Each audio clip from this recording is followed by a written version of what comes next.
እግዚአብሔር ነው። መታየትን፣ መደመጥን፣ መፈራትን፣ መወደድን፣ መከበርን፣ መዘመድን፣ ዘመድ ዘመድ መባልን፣ በየሄዱበት ወዳጅ ወዳጅ መባልን የሚሰጥ እግዚአብሔር ነው። በየሄዱበት መጠላት የሚመጣው ደግሞ ከየት የተነሳ ነው? እግዚአብሔርን ሳናከብረው ስንቀር የሄድንበት ሁሉ ይጠላናል። እንኳን የውጭ እቤት ያለ ሰው ይጠላናል። እግዚአብሔር ቅዱስ ዳዊት እግዚአብሔርን አላከብር ሲል የገዛ ልጁ እንዲያዋርደው ነው ያደረገ። የገዛ ልጁ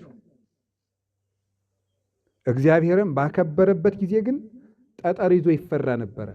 ዳዊት ጠጠር ይዞ ይፈራል እግዚአብሔርን ይዞ። እግዚአብሔርን አላከብር ሲል የወንድ ሚስት ሲቀማ ደግሞ ሰራዊት ይዞ ተናቀ፣ ቤተ መንግስት ይዞ ተናቀ። እግዚአብሔርን ይዞ ሳለ በግ ጠባቂ እያለ ይከበር ነበር። አስከብሮታል ከበግ ጠባቂነት አንስቶ።